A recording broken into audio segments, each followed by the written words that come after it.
지금 이 시간 청년부 겨울 수련회 개강 파티를 시작하도록 하겠습니다.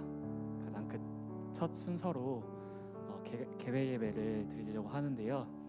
우리가 예배로 이 프로그램들을 시작하는 만큼 우리의 마음이 어떤지 한번 돌아보는 시간 가졌으면 좋겠습니다. 혹시 어떤 마음으로 이곳 가운데 나아오셨습니까? 그냥 이 일정이 있으니까 그런 마음으로 참석하시는 분들도 있을 것 같고, 또는 무언가에 갈급함이 있다거나 그런 마음으로 참석을 하시는 분들도 있을 것 같습니다. 어떻든지 간에 오늘 하나님께서 정말 여러분들에게, 그리고 저와 여러분들에게 부어주실 그 은혜를 기대함으로 또 감사함으로 나아가길 소망합니다. 하나님께서 아무 이유 없이, 아무 계획 없이 이곳 가운데 나오게 하진 않으셨을 거란 말이죠. 그렇기 때문에 오늘 우리 이렇게 기도함으로 나아가길 소망합니다. 주님, 오늘 저를 왜 이곳 가운데 나오게 하셨습니까? 주님, 알려주시옵소서. 이번 개강 파티 수련회를 통하여서 제가 무엇을 깨달아야 합니까? 주여 말씀하여 주시옵소서. 아직 준비되지 못한 마음이 있습니까? 주님, 저를 속히 붙잡아 주시고 주님, 모든 것을 내려놓고 주님을 바라보게 하여 주시옵소서. 주님, 부어주실 그 은혜에 기대함으로 감사함으로 화답하게 하여 주시옵시고 주님께 가까이, 더욱더 가까이 나아가는 시간들이 되게 해달라고 이 시간 다 같이 기도함으로 개회 예배를 시작하도록 하겠습니다. 기도하시겠습니다. 하나님 아버지, 그렇습니다. 주님, 우리들의 마음을 살펴 주시옵소서. 주님, 왜 이곳 가운데 나오게 하셨습니까? 주님, 제가 왜 이 자리에 서 있습니까? 주여 알려주시옵소서. 주님, 주님을 찬양하겠습니다. 주님, 주님을 예배하길 원합니다. 주님, 주님을 더욱더 알아가길 원합니다. 주님, 제가 어떻게 살아야 합니까? 주여 일깨워 주시옵소서. 주님, 알려주시옵소서. 주님만을 구합니다. 주님의 말씀만을 구합니다. 주님, 그 말씀 붙잡고 나아가길 소망하오니 주님, 내가 들을 준비가 되어 있사오니 주여 말씀하여 주시옵소서. 주님, 아직까지도 준비되지 못한 마음이 있습니까? 주여 속히 저를 붙잡아 주셔서 온전히 하나님 아버지 앞에 나아가는데 정말 주님이 보시기에 합당한 예배자가 되어서 주님 앞에 나아가게 하여 주시옵소서. 오직 주님만을 생각하고 정말 주님을 바라봄으로 찬양하는 그런 예배 시간들과 모든 프로그램들 순간순간에 정말 예수님께서 임재하여 주셔서 살아 숨쉬는 프로그램들이 되게 하여 주시옵시고 온전히 주님을 생각하며 주님과 더욱더 가까이, 더 가까이 나아가는 그런 귀한 시간들이 될 수 있도록 도와주시옵소서. 하나님 아버지, 온전히 내가 주님 앞에 나아가오니 주여 오늘 이 예배를 받아주시옵소서. 주님, 찬양합니다.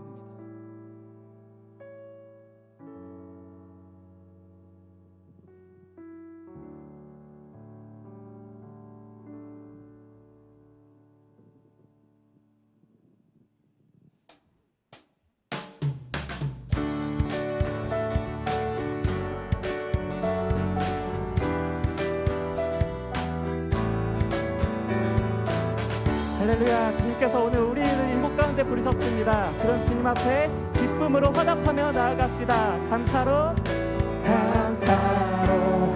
주님께 나아가세. 모든 날의 주인이신 기쁨으로 주님께 나아가세.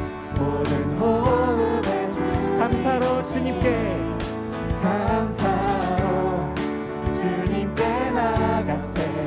모든 날의 주인이신 기쁨으로 주님께 나가세. 모든 호흡의 주인이신 주님께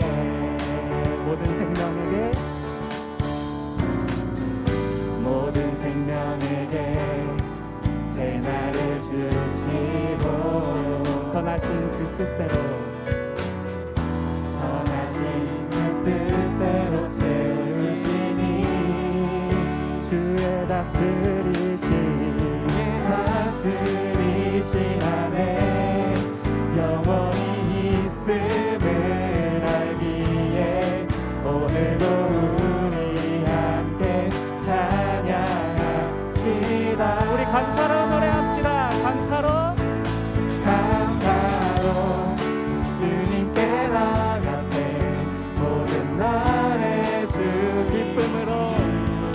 기쁨으로 주님께 나가세.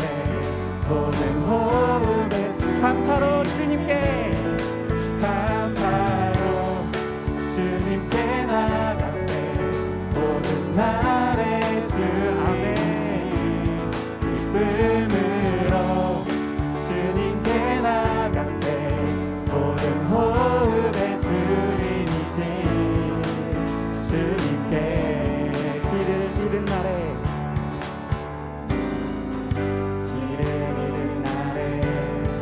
방향이 되시고 선하신 그 뜻대로 인도하시니 주의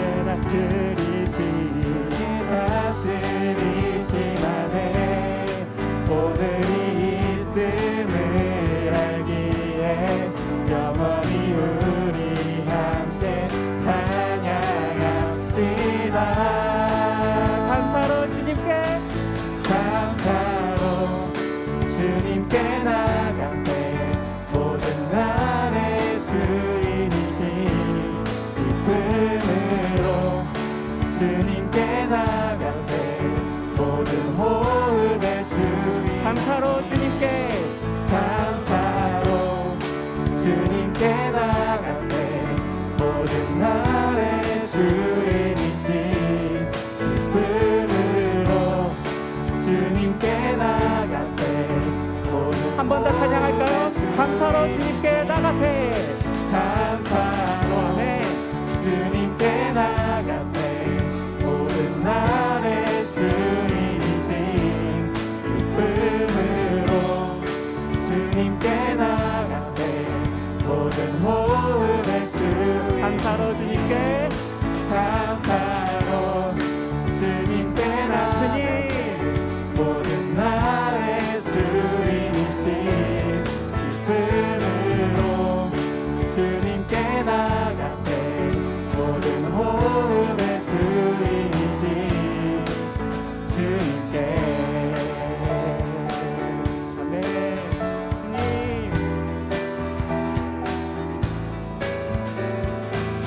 할렐루야. 오늘 하루를 허락하신 주님 앞에 우리 온전히 감사로 기쁨으로 주님 앞에 나가기 소망합니다. 주님께 기쁨의 박수 올려드립시다. 할렐루야.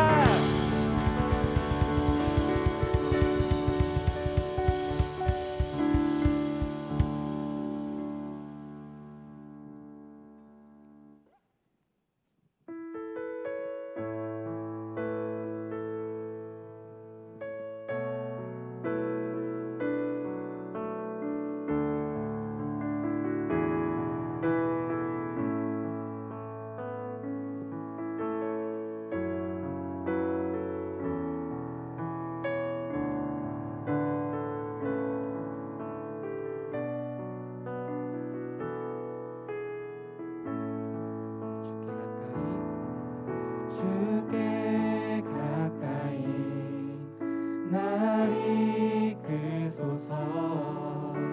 간절히 주님만을 원합니다. 채워주소서.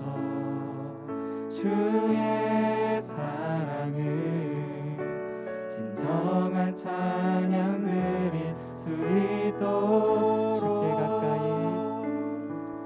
주께 가까이 날 이끄소서. 간절히 주님만을 원합니다. 채워주소서. 주의 사랑을 진정한 찬양 드릴 수 있도록 목마른 나의 영혼 주를 부르니 나의 맘 만져 주소서. 주님만을 원합니다. 더 원합니다. 나의 맘 만져 주소. 주께 가까이 날 이끄소서. 주께 가까이 날 이끄소서. 간절히 주님만을 원합니다. 채워주 주의 사랑을 진정한 찬양들을 수 있도록. 목마른 나의 영혼 주를 부르니 나의 맘 만져 주소서. 주님만을 원합니다. 더 원합니다. 나의 맘 만져 주. 목마른 나의 영혼, 목마른 나의 영 주를 부르니 나의 맘 만져 주소서. 주님만을 원합니다. 더 원합니다. 나의 맘 만져. 우리 간절한 심령으로 다시 한 번 더 고백합시다. 목마른 나의 영혼 주를 부르니 나의 맘 만져 주소서. 주님만을 원합니다. 더 원합니다. 나의 맘 만져 주소서. 우리 시간 주님께서 주시는 마음 붙잡고 다 같이 기도함으로 나아가도록 하겠습니다. 기도하시겠습니다. 다시 마음이 들었습니다. 주님만을 간절히 원합니다. 이 부족함 주여 채워주시옵소서. 주님, 이 목마른 주님 채워주시옵소서. 주님, 나의 영혼 온전히 주님만을 부르고 있습니다. 주님, 이 시간 주님만을 고백했습니다. 주여, 이런 죄를 찾아오셔서 주님 나의 마음 만져주시옵소서. 주님만을 더욱더 원하고 주님을 원합니다. 하나님 채워주소서. 주님, 내 마음 가운데 주의 사랑을 채워주시옵소서. 온전히 내 마음에 온전히 부족한 그 죄를 가운데는 주님만을 찬양하고 주시고 온전히 주님의 생각, 온전히 주님의 계획대로 주님의 이끌림 당하여서 살아가게 하는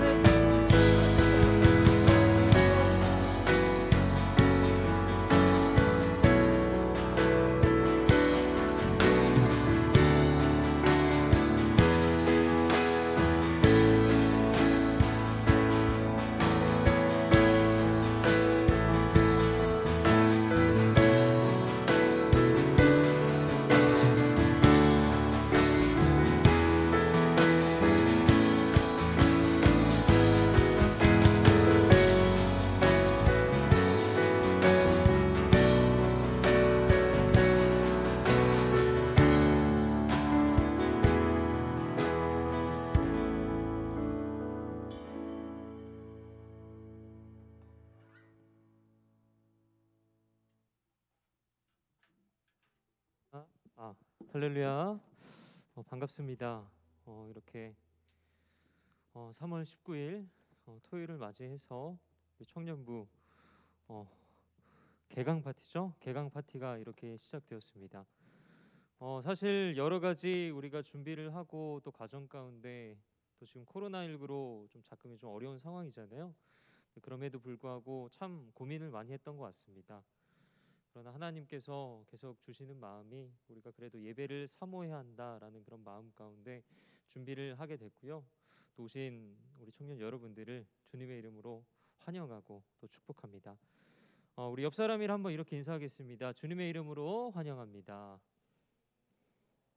한번 더 인사하겠습니다. 주님의 이름으로 축복합니다. 네, 주님의 축복과 또 환영이 임하는 이 시간이 되기를 간절히 소망하면서 이번 청년부 개강 파티 주제가 있습니다. 우리 큰 소리로 한번 외쳐볼까요? 시작. 어떻게 살 것인가. 다시 한번 시작. 어떻게 살 것인가. 로마서 1장 17절의 본문을 가지고 이제 말씀을 나누고자 하는데요. 우리 로마서 1장 17절의 말씀을 우리 함께 읽어보도록 하겠습니다. 시작. 복음에는 하나님의 의가 나타나서 믿음으로 믿음에 이르게 하나니 기록된 바 오직 의인은 믿음으로 말미암아 살리람과 같으니라. 아멘. 시간에는 어떻게 살 것인가라는 제목으로 말씀을 함께 나누고자 합니다. 어느 날 제가 인터넷을 둘러보다가 이런 글귀를 보았습니다.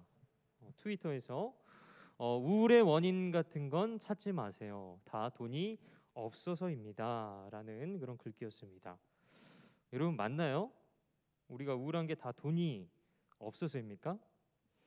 참 재미있는 말이다 라는 그런 생각을 하면서도 한편으론 우픈 그런 마음이 들었습니다. 우습기도 하지만 너무 슬픈 그런 현실을 그 속에 담고 있기 때문입니다. 여러분 그렇다면 정말 돈이 모든 문제를 해결할 수 있습니까? 이 말을 조금 바꿔본다면 이렇게 말할 수 있을 것 같습니다. 우리에게 정말 필요한 것은 무엇일까? 모름지기 인생은 문제투성입니다. 그래서 끊임없이 우리는 답을 찾고 또 찾는데 과연 돈이 그 답이 될 수 있을까? 우리는 비록 짧은 인생을 살아왔지만 그렇지 않다는 것을 잘 알고 있습니다. 물질 만능주의는 결코 답이 아닙니다. 돈은 우리 삶에서 상당히 많은 것들을 해결할 수 있을지는 모르겠지만 인생의 모든 문제 해결책은 아니라는 것입니다. 그래서 우리가 고비를 만나고 또 문제에 부딪힐 때마다 확인할 수 있습니다. 돈을 너무 크게 본 것이죠. 돈은 그냥 돈일 뿐입니다. 필요가 있고 또 많으면 좋은 것이 바로 돈입니다. 그래서 우리가 잘 아는 삭개오도 그로 인해서 인생을 많이 낭비했고 현재도 많은 현대인들이 이런 시대 정신과 또 물질주의에 매료되어 살아가고 있습니다. 그래서 우리 청년의 때에도 마찬가지일 것입니다. 그래서 우리 인생에 주어진 그 수많은 문제들, 그 난제들, 이 겹겹이 꼬인 그 문제들을 풀 수 있는 답은 과연 무엇일까 한번 생각해 보았습니다. 그러나 아무리 이 주제처럼 어떻게 살 것인가 답을 찾으려 고민도 해보고 생각도 해보고 노력해 보아도 그 결론은 단 한 가지였습니다. 바로 예수가 답이라는 사실입니다. 이것은 절대 제가 목사라서 내린 결론이 아니라 정말로 우리가 인생을 살아가면서 겪게 되는 그 수많은 어려움과 난제들을 극복할 수 있는 방법, 그것이 무엇인지 비록 짧은 시간이지만 우리는 가슴에 손을 얹고 진정으로 한번 생각해 볼 필요가 있다라는 것입니다. 인생의 가장 골깊은 문제는 질병도 우리의 결핍도 사실 우리의 죽음까지도 아닙니다. 왜요? 그건 다 결과이기 때문입니다. 우리의 삶에 이런 절망을 가져온 그 원인이 있지 않습니까? 결핍을 가져올 수밖에 없었던 그 원인, 질병을 만든 그 원인, 행복하게 살아야 될 우리 인생을 죽음으로 내몬 그 원인이 있다는 것입니다. 성경은 그 원인을 죄라고 말합니다. 이 죄의 문제에 대한 해결책은 그렇기 때문에 예수밖에 없다는 것입니다. 십자가밖에는 없는 것입니다. 그래서 예수 복음을 기쁜 소식이라고 하고 또 복음이라고 하는 이유가 바로 여기에 있는 것입니다. 오직 그리스도를 믿는 믿음에 길이 있고 답이 있는 것입니다. 그래서 중세 시대에도 카톨릭이 그 잘못된 길을 걸어가고 있을 때 바른 복음과 또 바른 진리를 외치는 사람들이 나타나기 시작합니다. 이들은 주님께서 세웠던 최초의 교회, 즉 복음적인 교회의 원형을 회복하기 위해서 개혁교회를 세웠는데 그것이 바로 오늘날 우리가 이렇게 예배하고 있는 개신교회입니다. 그리고 이 개신교회의 최고의 가치 중 하나가 바로 오늘 말씀에 기록된 오직 믿음으로입니다. 그렇다면 여기서 말씀하고 있는 믿음은 무엇입니까? 무엇을 믿는다는 것입니까? 여러분 성경에는 믿음이라는 단어가 몇 번 나오는지 혹시 아십니까? 232번이나 나온다고 합니다. 믿음이란 사전적으로 어떤 사물에 대한 신념과 그리고 어떤 사람에 대한 신뢰를 가리키는 말입니다. 그런데 신학에서 믿음이라는 것은 인간이 절대자를 이해하는 것을 나타내는 표현이기 때문에 믿음은 새로운 지식을 발견하는 것과는 대조적으로 계시에 응답하는 것이라고 설명하고 있습니다. 신뢰하는 것, 확신하는 것, 맡기는 것으로서 하나님께 우리가 굴복하는 것이 바로 믿음이라는 것입니다. 우리는 믿음으로 구원받을 뿐만 아니라 믿음으로 삶 가운데 복도 받고 또 기도의 응답도 받고 또 하나님을 기쁘시게 할 수 있음을 너무나 잘 알고 있습니다. 그런데 안타깝게도 많은 그리스도인들이 또 많은 청년들이 그 믿음의 길에 섰을 때 정작 믿음이 무엇인지 잘 모른 채 믿음 생활을 한다는 것입니다. 그래서 어떤 사람들은 교회 사역에 열심히 헌신하고 또 헌금도 많이 하고 기도도 열심히 하고 또 예배도 빠지지 않고 잘 출석하면 그것이 믿음이 좋은 것으로 생각합니다. 또 어떤 사람은 성경에 대한 지식이나 또 교회 생활에 대해 그 많이 아는 것을 믿음의 기준으로 삼기도 합니다. 그러나 아무리 우리가 교회 열심을 내고 성경에 대한 지식을 많이 알고 예배를 빠지지 않는다 해도 믿음이 없는 경우들은 얼마든지 있다는 것입니다. 실제로 그렇게 열성으로 교회 생활을 하던 사람들도 별일 아닌 것에 작은 시험에 걸려 넘어지는 것을 우리는 종종 볼 수 있습니다. 그래서 가끔 우리의 주변을 살펴보면 왕년에 꽤나 신앙적인 커리어라고 하죠. 커리어가 화려했던 분들을 우리는 볼 수 있습니다. 제 주변에도 보면 과거에 청년부 회장이라든지 아니면 찬양대 리더였다, 아니면 교육부서 부장이거나 재정부장에 이르기까지 정말 한때는 믿음이 좋았던 분들도 계시지만 지금은 시험에 들어서 큰 시험도 아니고 작은 시험에 들어서 교회를 안 다니고 있는 분들도 상당수 보게 된다라는 것입니다. 이처럼 아무리 인간의 눈으로 볼 때 화려해 보이고 또 대단해 보이는 그 공로나 또 공덕을 갖추고 있을지라도 그것만으로 그 사람의 믿음을 판가름할 수는 없다라는 것입니다. 왜냐하면 그런 행위와 또 행실은 절대로 믿음의 기준이 될 수 없기 때문입니다. 여러분 잘 생각해 보시기 바랍니다. 정말 참 믿음이 있었다면, 그들에게 참 믿음이 있었다면 내가 시험에 든다고 한들 한순간에 그렇게 하나님을 떠나서 교회를 등질 수 있었을까요? 안타깝지만 그것은 종교 생활이었을 뿐 진정한 믿음 생활이라고 볼 수는 없다는 것입니다. 그래서 로마서 3장 20절에는 이렇게 말씀하고 있습니다. 그러므로 율법의 행위로 그의 앞에 의롭다 하심을 얻을 육체가 없나니 율법으로는 죄를 깨달음이니라. 즉 율법으로 드러내는 행위와 행실만으로는 하나님 앞에서 우리가 의롭다고 인정받을 사람이 아무도 없다라는 것입니다. 율법은 그저 우리로 인해서 죄를 인식하게 만들 뿐이라는 것입니다. 물론 우리가 살아가는 데 있어서는 착한 행실도 필요하고 또 성실하게 사는 것도 중요합니다. 그러나 오늘 본문은 그보다 믿음으로 사는 것이 훨씬 더 중요하다고 말씀하고 있습니다. 오늘 본문 말씀을 한 번 더 읽도록 하겠습니다. 복음에는 하나님의 의가 나타나서 믿음으로 믿음에 이르게 하나니 기록된 바 오직 의인은 믿음으로 말미암아 살리라 함과 같으니라. 아멘. 이 말씀은 루터의 종교개혁의 열쇠가 되는 구절입니다. 이 종교개혁자였던 마틴 루터는 그 사제의 길을 가는 동안 늘 자신의 죄에 대해서 민감하게 반응했습니다. 왜냐하면 어떻게 이 부족한 내가 하나님의 의를 만족시킬 수 있겠느냐라는 것이었습니다. 실제로 당대 의인이라고 불리며 하나님께서도 인정하셨던 누군가요? 욥이죠. 욥조차도 하나님 앞에서 인생이 어찌 하나님 앞에 의로우라라고 고백했다는 것을 우리는 성경을 통해 잘 알고 있습니다. 그렇다면 그 당대 의인이라고 불렸던 욥조차도 인생이 어떻게 하나님 앞에 의로우랴라고 고백을 했는데 우리 같은 사람들은, 우리 같은 연약한 이 성도들은 어떻게 되는 것입니까? 구원의 소망이 전혀 없어지는 것입니다. 그래서 루터도 이 말씀을 기준으로 볼 때 구원의 길이 차단되었다라고 당시 막막한 심정을 고백했습니다. 이처럼 나는 구원받을 수 없다라는 그 죄의식에 빠져서 정죄당하는 마음으로 양심과 싸우던 그 루터는 어느 날 이 로마서 말씀을 가지고 한참을 고민하다가 새로운 사실을 깨닫게 되었습니다. 그래서 루터는 이렇게 고백을 합니다. 로마서를 읽으면서 나에게 가장 큰 장애물은 하나님의 의였다. 그때 나는 수도사로서는 흠잡을 데 없었지만 하나님 앞에서는 여전히 마음이 괴로운 죄인이었기 때문에 도무지 나의 공로로는 그분을 누그러뜨릴 자신이 없었다. 그러던 어느 날 나는 하나님의 의와 의인은 믿음으로 말미암아 살리라라는 말 사이에 관련이 있다는 것을 깨달았다. 그때 내는 하나님의 의란 하나님께서 은혜와 순수한 자비를 발휘한 나머지 우리의 믿음을 보시고 우리를 예수 그리스도로 말미암아 죄 없는 자로 취급하시는 그 의라는 것을 터득했다. 그 순간 나는 새로 태어나서 활짝 열린 문을 통해 천국에 이른 기분이었다.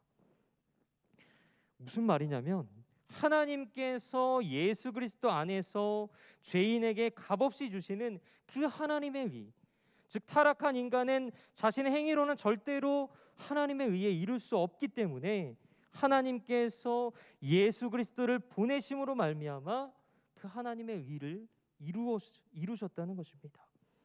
그리고 실제로 죄 없으신 그 독생자 예수님께서는 인간이 되셔서 우리의 죄를 위하여 대신 죽으시고 또 부활하셨습니다.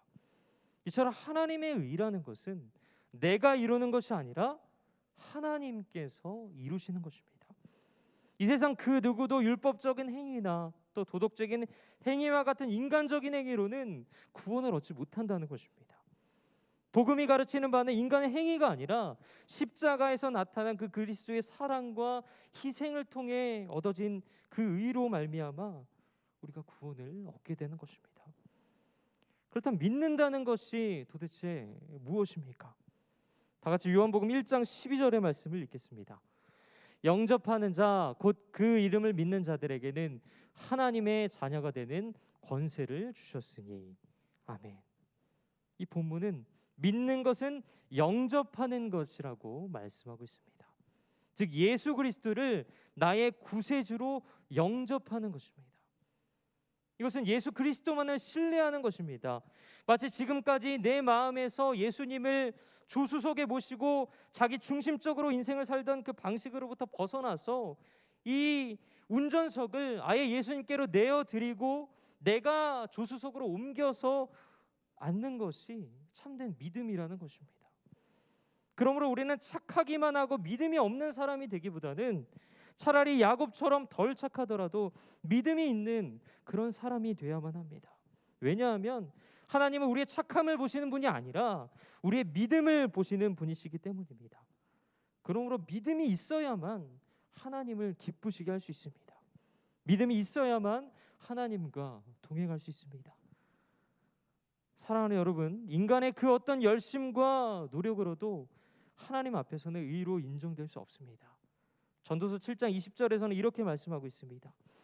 선을 행하고 전혀 죄를 범하지 아니하는 의인은 세상에 없기 때문이로다. 아멘. 즉 하나님 앞에서 말씀을 온전히 다 지켜낼 수 있는 피조물은 이 세상에는 없다는 것입니다. 그러므로 믿음은 우리의 구원을 위해 예수 그리스도만을 믿는 것입니다. 나의 공로나 또 나의 선행이나 나의 자격이나 나의 지식을 믿는 것이 아니라는 것입니다. 왜냐하면 사실 우리가 스스로 구원받을 수 있는 다른 길은 아예 처음부터 없었기 때문입니다. 사도행전 4장 12절에서 말씀하신 것처럼 천하 사람 중에 구원을 받을 만한 다른 이름을 우리에게 주신 일이 없기 때문입니다. 그래서 구원의 절대 조건은 말이죠, 오직 예수 그리스도만을 믿는 것입니다.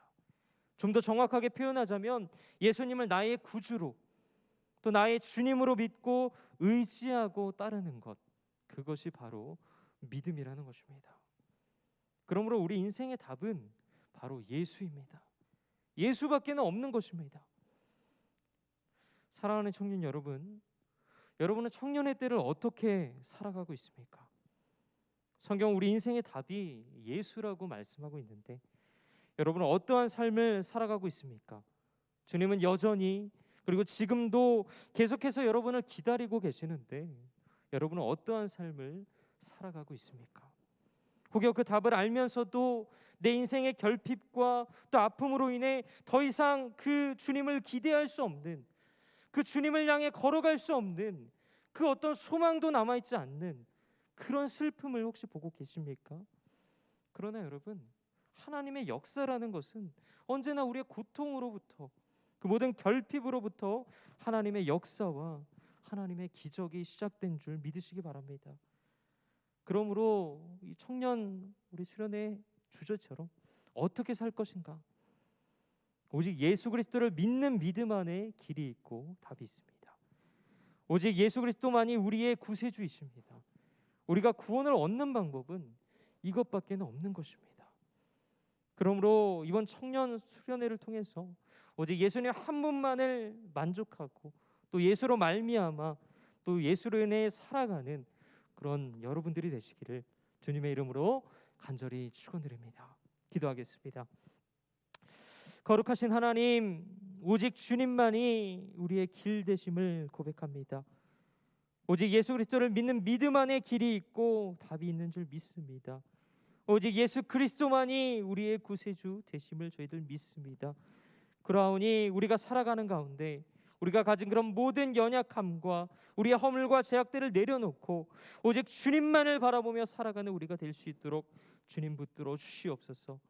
또 우리의 삶을 향한 그 주님의 높은 뜻과 그 인생을 향해 우리는 나아가기 원하오니 주님, 우리의 삶을 주관하여 주셔서 오직 하나님 한 분만으로 만족하는 그런 믿음의 일꾼들이 되게 하여 주시옵소서. 이 청년 아버지 행사를 통하여서 결단하는 삶을 살아가는 우리가 되게 하여 주시옵소서. 우리의 삶 가운데 하나님의 거룩하신 은혜가, 하나님의 놀라우신 그 회복이 임하게 하여 주시옵소서. 감사드리며 거룩하신 예수 그리스도 이름으로 기도드립니다. 아멘.